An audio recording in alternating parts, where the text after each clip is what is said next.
Thank you all for your questions in the basket. We will also invite some questions in the hall today, but we have quite a lot of questions in the basket, so we'll do a majority written and a few live. And do we have mic runners? Yes? Oh, thanks. Okay, good, lovely. So we're going to start with the questions that we didn't finish last night. And Kevin, would you start? Thank you.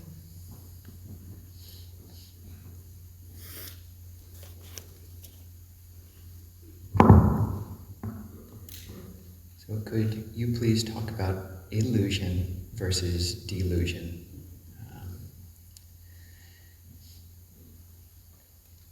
So in the main thrust of Buddhism, Theravada Buddhism, really any form of Buddhism and any form of seeking for well-being and getting rid of suffering, the Buddha would say, comes down to delusion, being deluded, this moha about the Four Noble Truths, that is why we suffer and how we cause ourselves to suffer.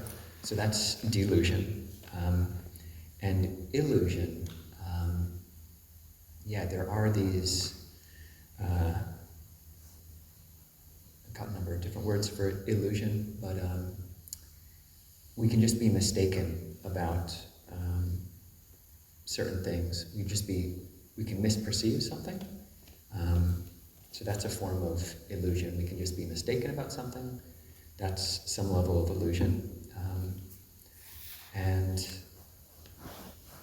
It's a illusion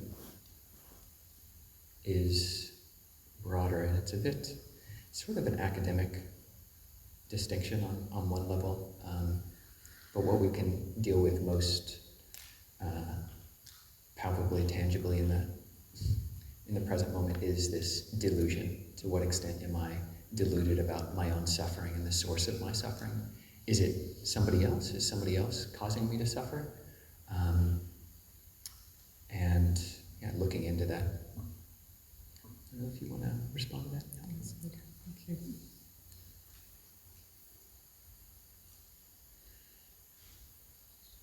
Please share thoughts about embodying the senses, honing mindfulness.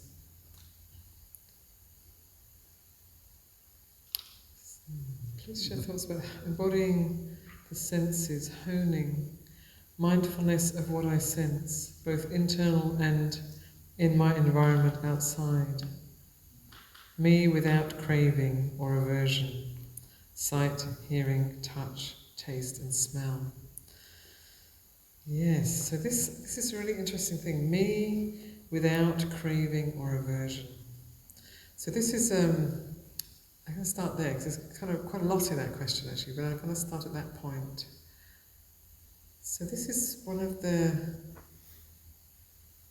paradoxes or koans almost of the Buddha's path, where we kind of imagine that we're trying to create a me that is without craving and without aversion.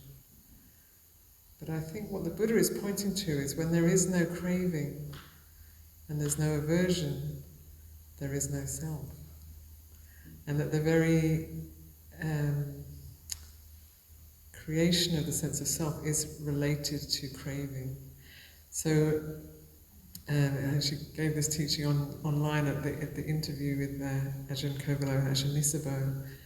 So the person I consider my first Dhamma teacher, Mechi Batomwan, she gave this teaching to me of self and not self. And she did it like this, but I'm going to show you like this. So she went, atta, self, anatta, not self. Craving and not craving, self and not self. So the hand is the same. Everything's the same except there's grasping, there's clinging, and then there's not clinging. And that's the only difference between self and not self. So we imagine a self without clinging. But I think what's being pointed to is when there's no clinging and craving and identification, I-making and mind-making, as it's said in the suttas, there's just a state of being. And it seems like, and that's, the Buddha was enlightened and continued to live and teach and organize the Sangha and work out all of these really excellent systems of passing on the teaching. So he was fully awakened. But he was still alive and responsive and engaged and intelligent, but there was no grasping. So when we think about it, we're trying to figure it out in our minds. So there's no self, and also those words, no self, we think we've got to erase the self. Oops. So we erase the self, then if there's no self, how can I hear things? How can I see things? So it's a misunderstanding. So it's pointing to this, the cause, the sense, the identification with this natural process that's going on here, this ananda-bodhing process that's going on over here. The identification is the arising of a sense of self. But we can still function much better without a sense of self, with just presence. I mean, for someone who, I'm not saying I'm not there, but for one who is free from greed, hatred, and delusion, there's an arising of the same, 5 aggregates, the same senses are being experienced, but there's no identification with what's going on. And it's said that the Buddha, if you think about it, the Buddha was invited. He was supported by some very wealthy people in his time, and it said that he could eat a meal, like a very delicious meal, and appreciate the delicious taste without any craving. So you can still enjoy the pleasure. You can still experience the pleasure of a delicious meal, an Indian meal, and not have any craving. So we still experience, one still experiences things through the senses, but with freedom.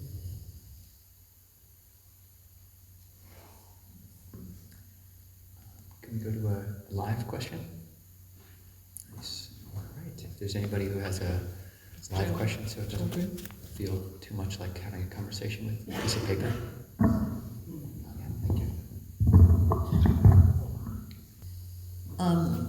So when Ajahn Kovila, when you were speaking about receptive practices and the sound of silence, I've been reflecting on that a little bit because that's a very powerful practice for me, and I think that spatial awareness might also be a receptive practice, and just sound practice. I'm just interested to know if you want to say something more about that. I had never thought about it as an antidote to anything, but I know that it's effective for me, and I'm curious if there's others that I don't know about, or anything you want to add.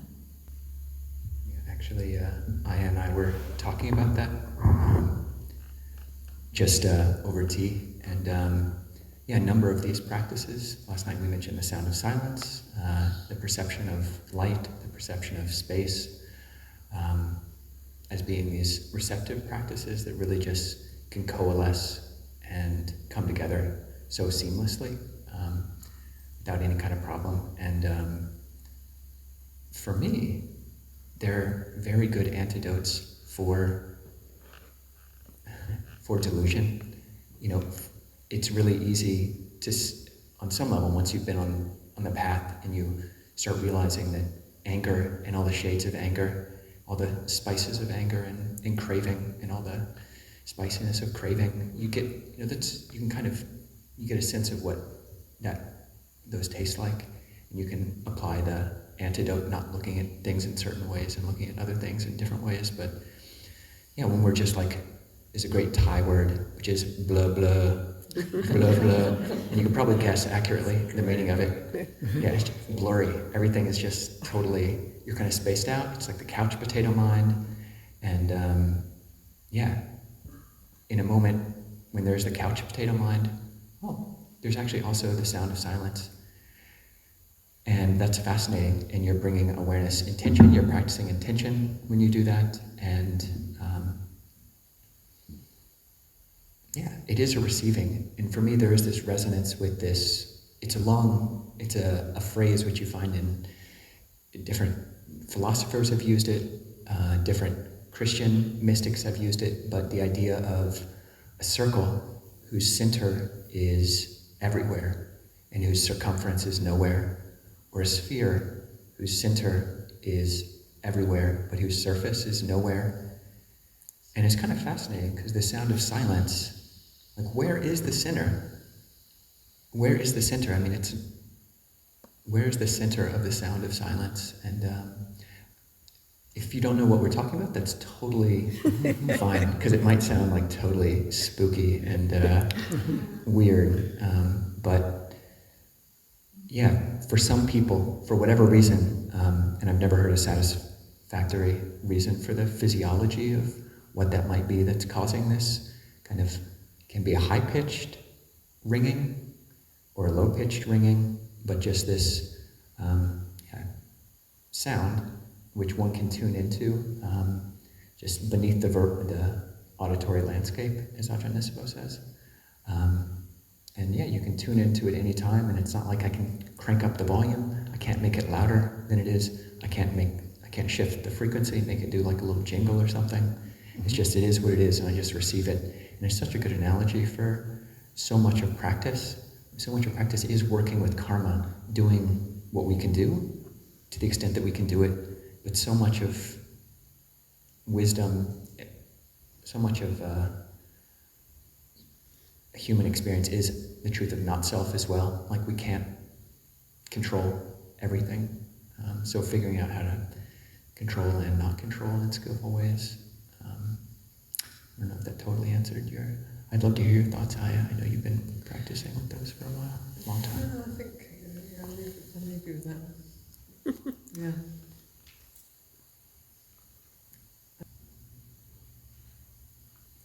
I see. So the question was, what might the sound of silence be an antidote for? Was that it? What, and the whole idea of receptive practice. The whole idea of receptive practice. I see. Yeah. I think the receptive practices come when one's awareness has been strengthened, so that you can't go straight. You can't sort of start. Most people wouldn't be able to start with receptive practice because you're just going to receive all the same old junk that's been going on in there forever. But once there's a certain strength of awareness, or sati,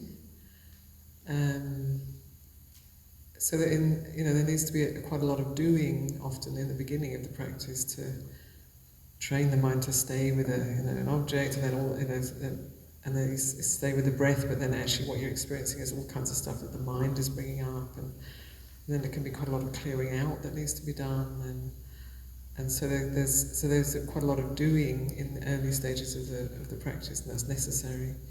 But then once things have been cleared out to a degree, and there's a better understanding or knowing, then one can open up and allow a more receptive practice, so that there doesn't have to be so much doing, and there's more being. And that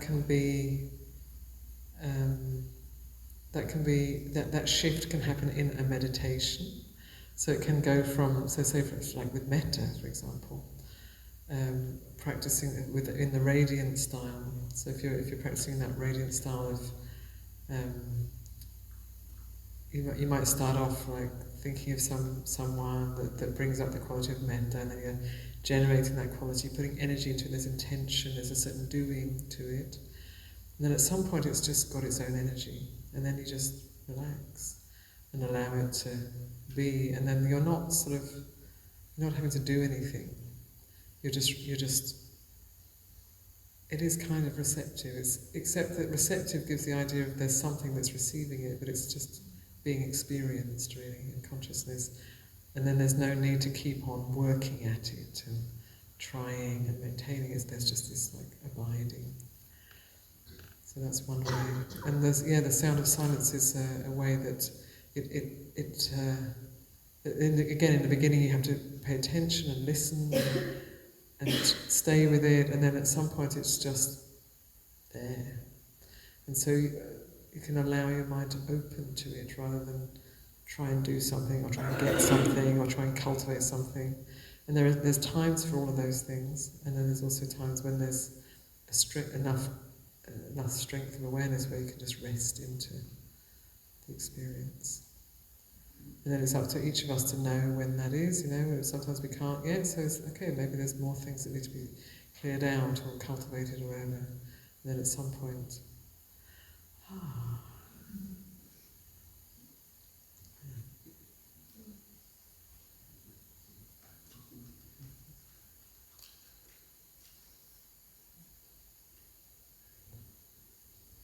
Very practical question. How come there are no transition times in the schedule? We're all getting used to the schedule together, and we have been suggesting that the bell ringers, and when we're the bell ringers, that we ring the bell 10 minutes before the time that it says on the schedule. And it would just be too much. We had multiple different conversations about how to get the schedule on one piece of paper, and it just would, if we had 2 times as much data, that would be a bit much. So we're saving the forests. That's the answer. And yeah, just you can transition to the next thing when you hear the bell.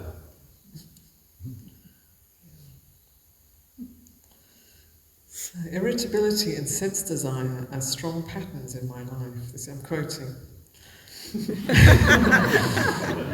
How might we best use contemplation of the elements to develop patience, contentment, and gratitude?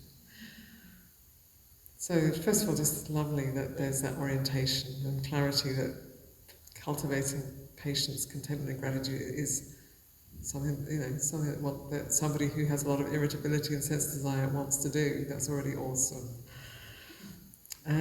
So the elements are, it is, and I think I mentioned it this morning, that the Buddha gives a recommendation to use the elements, to reflect on the elements, as an antidote for anger.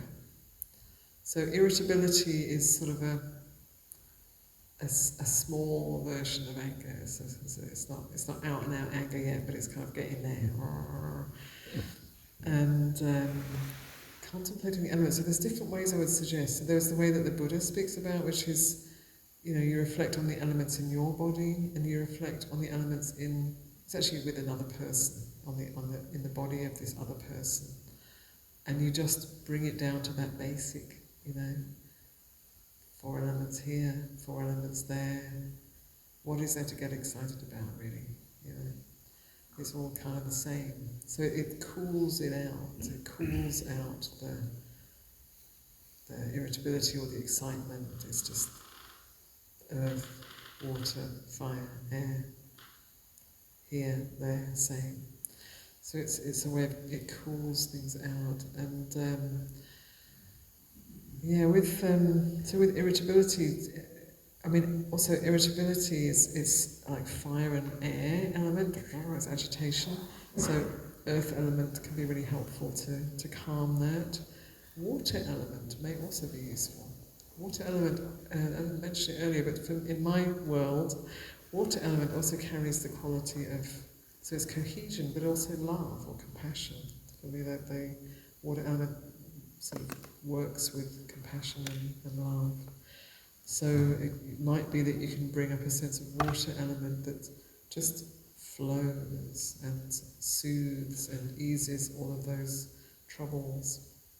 And with sense desire, so we've given a little bit of instruction around the asubha, the unbeautiful.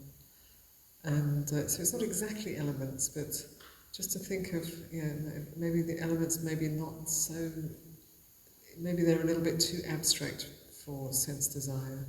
But you can think of like skin, flesh, bones, 3 heaps. So it's desire. Or like I was saying about the food, if it's desire for food, what happens next? What happens after so it's on the plate, wow, so nice, smells so good, it's delicious, and healthy, and yay, made with love by our wonderful cooks, and then we eat the food, put it in your mouth, and it's already not very attractive within seconds. And then chewing and then swallowing, and then following it all the way through the process, not great, no thanks, no, I don't want it, So that's maybe more useful for sense design than the elements. It's a bit more direct. And patience. The earth element is really supportive for patience. Contentment.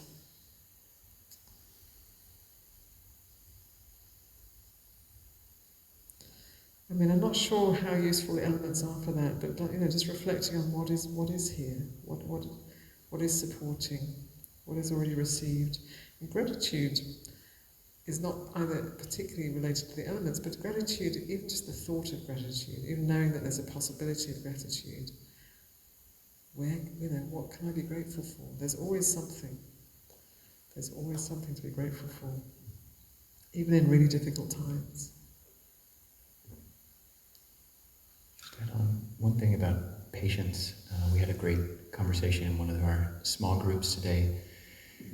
Have the thought experiment that we've got this little lake out there that we pass by, and it's hopefully easy enough to imagine that outside of retreat time, we might be able to take a small boat out onto the lake, and we're lying there. We got the earth element of the boat behind us. We're just laying back.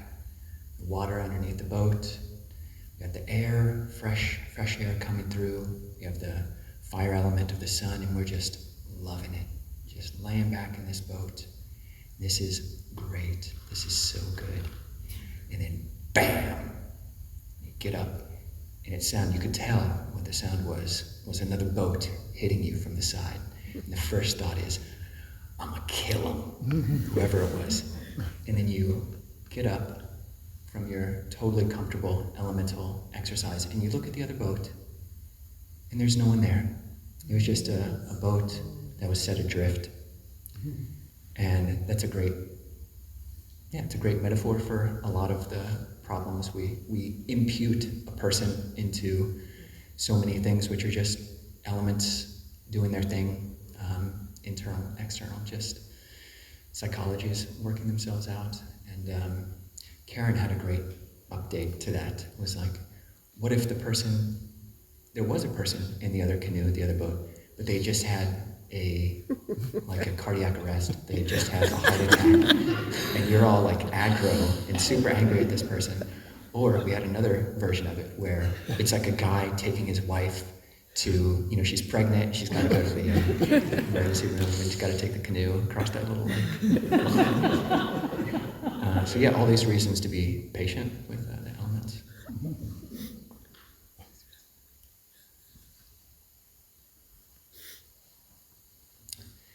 How does one know or guess that they've experienced stream entry? Usually guessing wouldn't be part of it, given that, there are a number of key defining aspects of stream entry, the first stage of enlightenment in a Theravada context. But one of them is doubt. You've basically you completely transcended doubt. So there's no room for guessing. But that said, there is a place for assessing and in paying attention to, we can be wrong. It's very easy to be wrong. There have probably been, in the course of Buddhism, more people who've thought that they've attained stream entry and haven't, than people who've actually attained stream entry, possibly. These fetters, 3 of them which are gotten rid of at stream entry. So doubt, no more doubt about the Buddha, the Dhamma, the Sangha, or no more doubt about how we cause ourselves suffering. There's no more attachment to rites and rituals, which means a belief that by doing X, Y, Z, by doing my daily habit just as I want to do it and as I like doing it, that is inherent purity and that is the path. And we're no longer attached to this view of self, or Sakkaya Ditthi, this personality view. We've seen through some level of the ego, and we're no longer deluded into the view that that's who I really am. So those are three things, and two others are that, and these aren't very well known, but there are scriptural basis for these. One is gratitude. So a stream enter, there's no basis upon which a stream enter wouldn't have gratitude.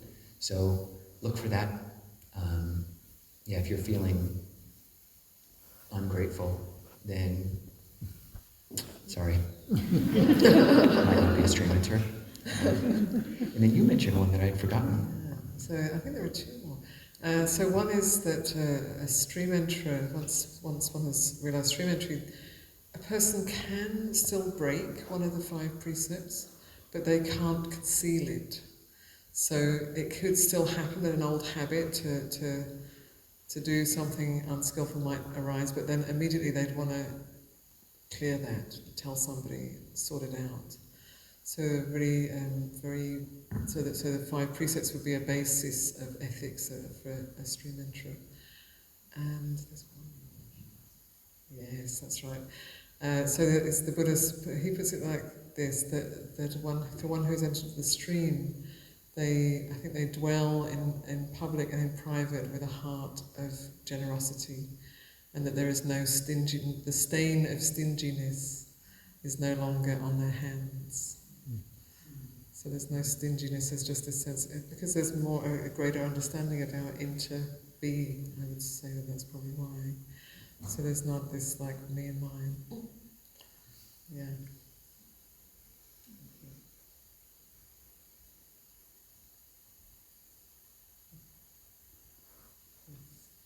So an important one, please remind us of the 4 Noble Truths. So the 4 Noble Truths are pretty central to the Buddha's teaching. I should have shared that with you earlier. So. Maybe for tomorrow.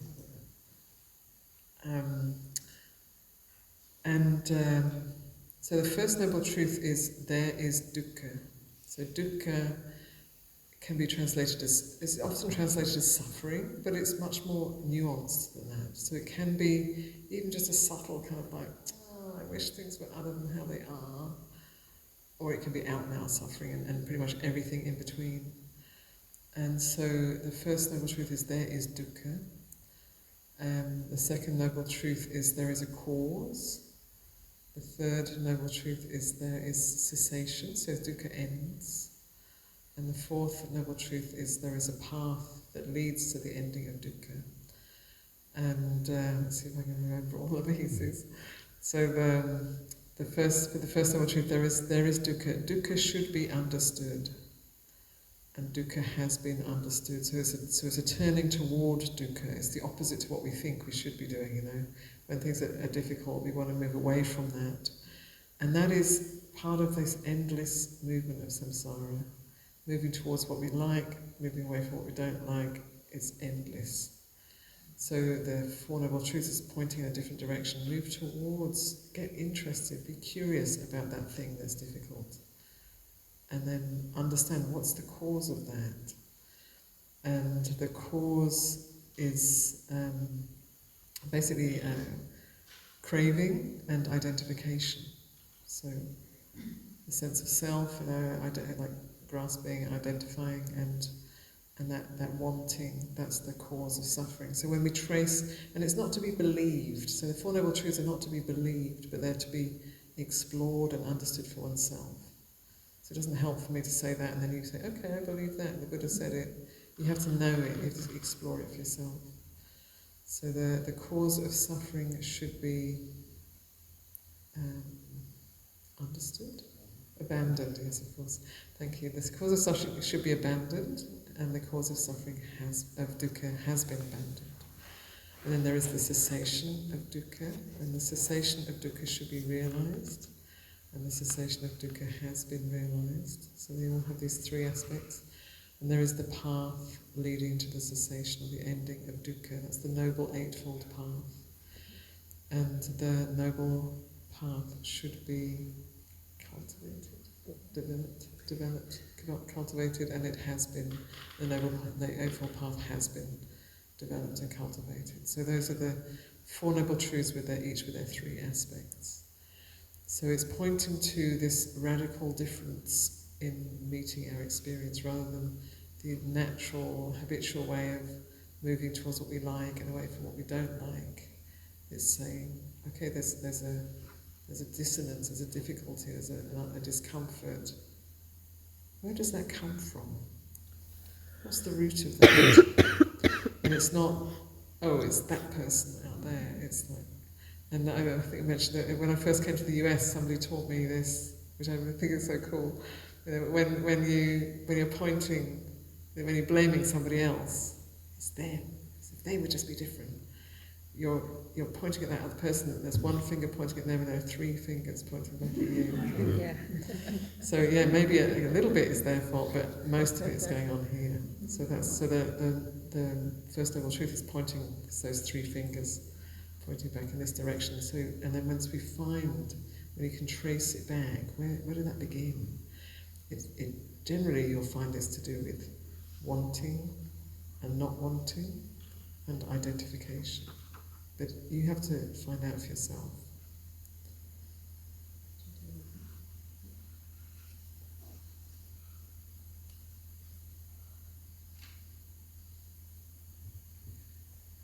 Okay. Experience versus visualization. When reflecting on the elements, I can experience teeth, bones, saliva, tears, breath, heat, cold, but the other internal body parts, like blood, organs, that seem more like visualization, not experience. Can you speak to this? Yes, some of those you can get creative and feel. Like I had to practice for quite a while until I got feedback that it was a little bit outside of normal limits for social people. But basically for blood, you know, if you having a conversation with someone, you can either, put your hand on your wrist, on your pulse, or even, this one's a little bit more obvious, but you just kind of, seems like you're paying attention, but you're getting that carotid artery, and yeah, that's blood, and it's just so depersonalizing, and I loved it. Depersonalizing in the best sense. Yeah, it just takes the whole story away, because I'm coursing with blood right now, you're coursing with blood right now, and yeah, that story can stop there if I let it. And some of the internal organs, yeah, there is a list of 32 traditional parts in this chanting book. Hair of the head, hair of the body, nails, teeth, skin, bone marrow, kidneys, spleen, heart. And yeah, really when you do, you'll be surprised, like when you sit a long meditation retreat, even I remember my first 10-day retreat, you can feel a lot into the body that you would be surprised about, outside of a 10-day retreat. But yes, some of them, like, can't think of any actually that you can't really actually experience first. I mean, you can't really totally tell, like is this feeling that I have here, is this my liver or is this my intestine? And it's not, for most people in waking consciousness, it's not totally clear. Like you need, there's just sensation and it's not totally differentiated. But both can be helpful, experience and visualization.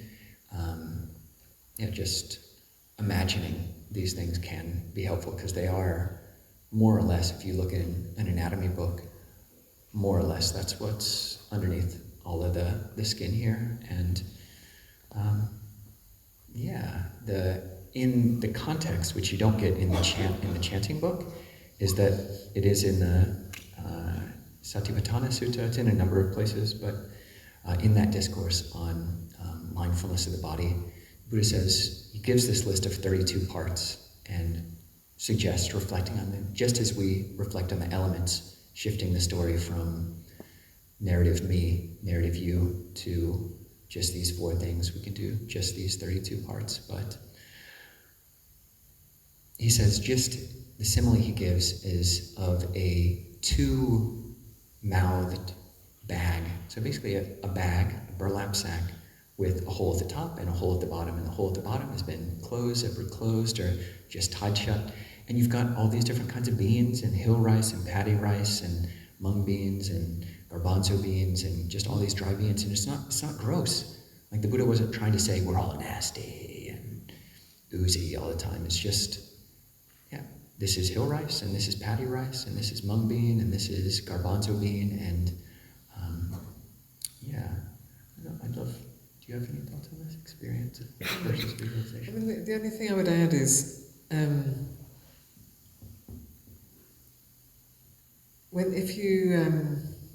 think the more awareness we put on these organs, so if you look at an image of where organs are, and then you start to sort of apply that to your own body, our attention does sensitize things. So we do you can start to notice, the heart is probably the easiest one. Sometimes it beats really strongly when you're a bit stressed or excited.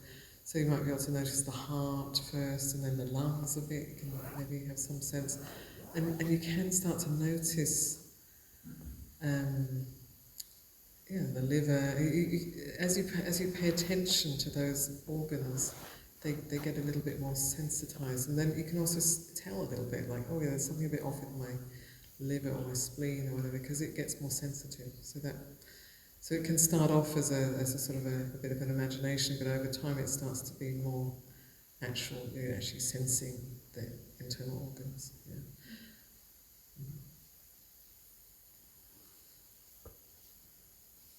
If you want to. Probably a lot of people don't really want to do that, but anyway.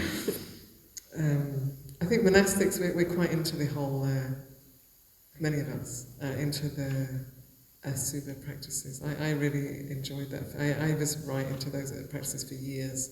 Spent many hours poring over anatomy books and various stuff like that, because it's helpful and beneficial. So then there's a question. As I understand, we try to dissolve oneself, ? Exclamation mark. How do we going to live life in the world? ? Exclamation mark.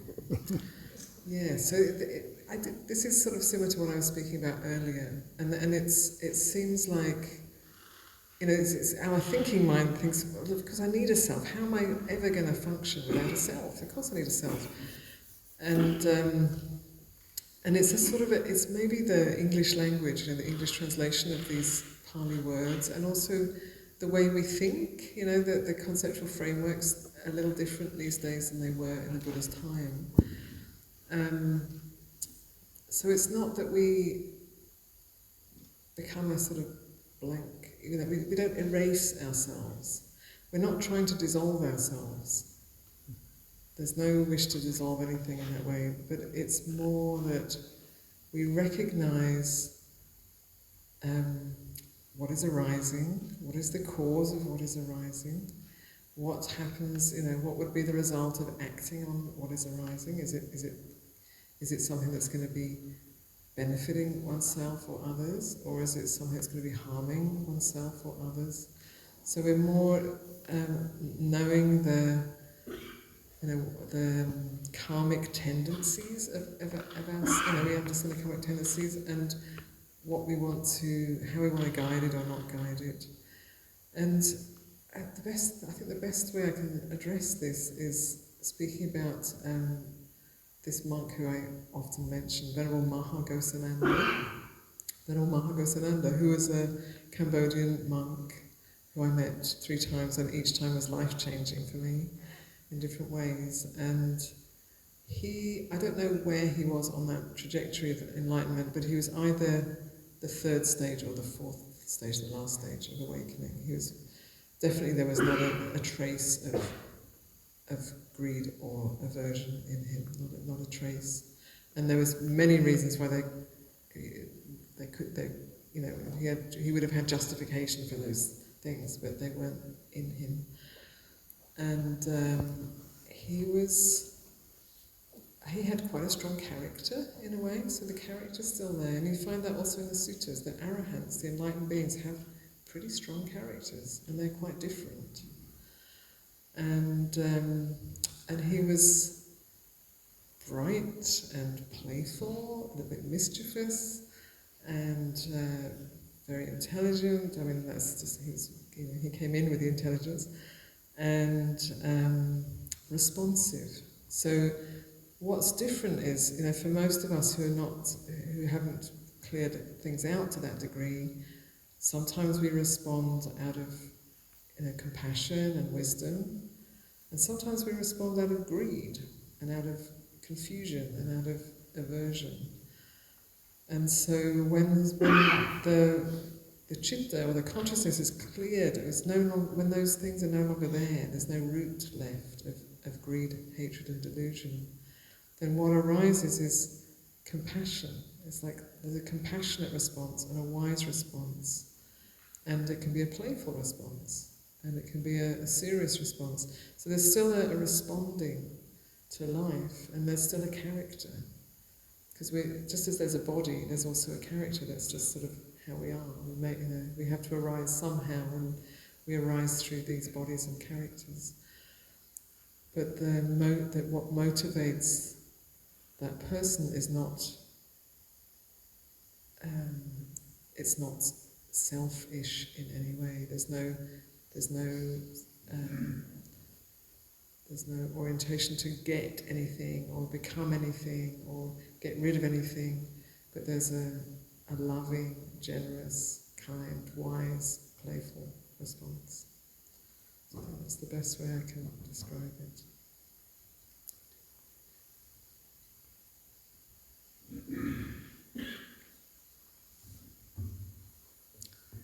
What's your recommendation for keeping the precept having to do with not eating after 1 p.m.?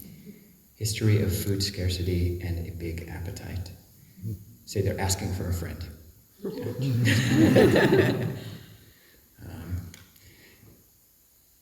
Yeah, it's huge. When you, on one level, it's arbitrary. There's nothing inherently special or sacred with after 1 p.m. That's solar noon, which is a concept which monastics we learn about very quickly because that's how noon is defined. Because rather than taking actual noon as your stopping point, if you take solar noon, that's good for us far north because we can eat till 1. I have to say that I would say solar noon is actual noon. Rather than a clock noon, which is sort of made up by fake. That fake noon. Following the cycles of nature, it's more real than a clock. Nice. So that's the 1 o'clock. It's basically when there's the apex, the zenith of the sun overhead. Learning about your body and learning about your intention. And we mentioned it earlier, this training in the capacity to set intentions or set determinations. This is really important on the path. And it's really important just for a life. This is the basis for habits, whether it's a habit of giving something up or a habit of taking something on, a good habit, taking on a good habit, giving up a bad habit. We have to practice with intentions. And it's good if you've never done it before. It sounds super intimidating. Not eating afternoon, could somebody survive? It's not possible. Might be what all the voices start saying around, 3:30 in the afternoon if you're doing it for, the first time. But realistic, so we talked about this in another small group, is setting SMART, S-M-A-R-T goals, and this works for the precept as well. So specific, measurable, actionable, realistic, and time-bound. So a realistic goal, if you've never done this 6th precept before of not eating after midday, then it might be realistic to say, I'm going to try this out today. I'm going to try it out for one day. Or if you've already got a strong sense of this determination, this adhitthana parami, I'm going to try it out for a week. I'm strong enough. I've been practicing. I got my workout routine, and I'm a grown human. So specific, time-bound, and realistic, looking at yourself, knowing yourself, what you can actually handle. Specific, you might want to say, in a monastic context, the Buddha did allow certain caloric substances which we can take in. We can drink juices that have been strained. We can take what are known as the 5 tonics. Yeah, good. I'm hoping everybody perks up. 5 tonics, so we are allowed molasses, i.e. sugar, ghee, honey, oil, and butter, and combinations of those, because those don't sound that appealing. It sounds kind of like you would just get, your stomach would do weird things if you just ate those. But if you mix those up with non-caloric medicines like cocoa and salt, then you get sea salt flavored dark chocolate, and that's more palatable. That's allowable. It seems like ridiculous that the Buddha would just allow the most delicious substances. But it is a challenge, and the body has to get used to it, but the mind has to get used to it as well. So starting off small, like one day, you can do it. We've all been doing it I have been doing it for 25, 30, how many years? 30-something, yeah. 30-something years, not eating afternoon. It's amazing. And you go and live in these monasteries, everybody's doing it, and there's just no option. You try to go in and get some food in the afternoon, you're going to be, everybody's going to be looking at you. But being careful, if there's a history of food scarcity and, it's totally triggering, and you see it a lot in monasteries because, there's a lot of food issues because we're trying to do something that a human body wasn't really designed to do. But again, that naturalistic fallacy, just because something is natural doesn't mean that it's necessarily wholesome or liberative. So, please. I'm just not so sure that the human body wasn't designed to do that. There is that whole movement now of intermittent fasting, which is found to be very, very healthy, actually. And I think that we've learned that, we've sort of got used to eating 3 meals a day, and everybody does that. And quite often on retreats, people try out that 6th precept for a while. I want to be clear, not if you have eating disorders and then don't do it, or if you have, if it brings up severe anxiety or something, don't do it. It's not meant to create immense stress. But if it doesn't, if it's just a bit of an edge, it can be very healthy for the body actually to fast for some time, and that is actually quite natural. We didn't always live in a way that we could just eat whatever we want when we want, as many people in the world still can't actually. So it may be more natural than we assume. So this is for both of us. Were you given new names when you became a monastic? Or were we just given these unusual names when we were born? What is the meaning, and who named you, and did you have a say in the decision? So yes, I was given this new name when I became a Siladhara in England, a 10 precept Siladhara Nan. And my name means, so Ananda means bliss or joy, and Bodhi, I think you know what Bodhi means.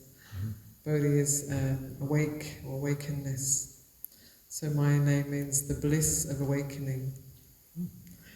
And my name was given, Ajahn Sumedho gave me my name, so he was my preceptor in England. Ajahn Sumedho was originally from Seattle, and he's the first Western disciple of Ajahn Chah. And he'd known me for about 5 years when he gave me that name.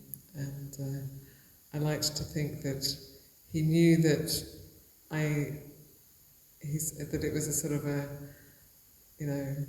my past, I maybe looked for bliss in many places, and then he was saying, the bliss of awakening. And I didn't have a say in the decision. I was actually just given that name in a closed envelope in a room full of people like this, and told to open it, and it was like, I want to do it privately, no, come on, open it now. So unfortunately, I loved it immediately. I was absolutely delighted, and I still love my name. So that was fortunate. Kovilo was given it by Ajahn Amaro, Ajahn Pasano, when I became a novice at Bayagiri, and all of our names in the Thai tradition goes by the day of the week that you were born. Yeah, and who knows? Like, you have to look in a chart. So apparently, I was born on a Monday, and Mondays are K's and KH's and maybe G's. So they look at this book, and there's a whole bunch of names with their meanings, and I go to the K section, and Ajahn Amaro chose this very strange name. It's not in any Pali dictionary. It's not in any Pali Sutta, not in any commentary or sub-commentary. Yeah, very strange. What it says in the book is that it means one who is firm and steady like the earth, which is kind of nice. Something to aspire to. And maybe I do feel like Ajahn Amaro, because he was constantly thwarting my young self. Like he was kind of making fun, like he was thinking I was a bit thick and dirty, like the earth. No? You don't think so? No? Maybe I was just maybe you've just got a lot of cultivation. Oh, definitely, yeah. But yeah, no choice in it, but seminary Junha. Got a mic here if you want.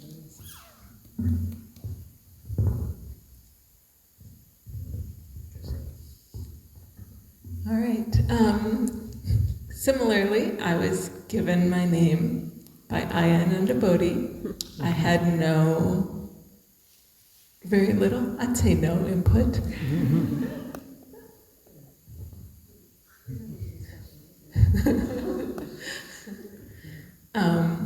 Similarly, yes, I was born on a Tuesday, so you get Ja and Cha are your options for Tuesday.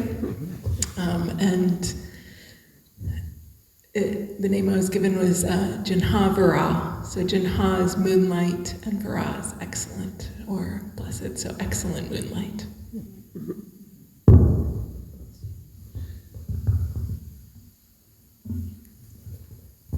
So there are similes in the suttas of the moon, like the light of the full moon being like the awakened mind, the enlightened mind. So Jinha has excellent moonlight. And I was born on a Sunday, a vowel. There was a question in the hall here. Oh yes, the whole question. Where was that? It was you. Oh, I just had a quick follow-up on the fasting. Is there a specific time in the morning if 1 o'clock is when you stop eating, when do you start? Mm-hmm. Well, that was your question. There are a number of nautical twilight is the specific modern Western response, which you can look up on, but a number of ways which are more traditional is if you can hold your hand held out at arm's length, if you can actually see the lines on your hand, then that's nautical twilight. Dawn. Dawn. Yeah, dawn. Yeah. So it's between dawn and noon, isn't it? We can eat between dawn and noon, and what signals dawn is either that, or when you can see, like these are Thai kind of shortcuts, is when you can differentiate the color of the leaves on a tree, then that's dawn. So the hand, or you look up on a chart, it says nautical twilight, or you look at, and that's just, because it is, we do live by these rules, and they're somewhat arbitrary, but they're useful. They're useful to live by, to have standards of, we're not going to be sneaking into the kitchen before nautical twilight. Actually, we don't sneak into the kitchen after nautical twilight either.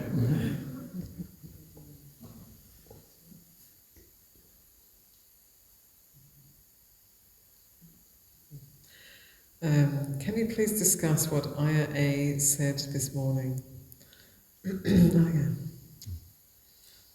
No rest in any of the realms, vis-a-vis cessation. Ain't that a rest? Please say yes, thanks. Yeah, so basically the Buddha is pointing to this endless, beginningless and endless journey through the realms of samsara, through the process of birth, aging and death. There's more to it than that, but through the whole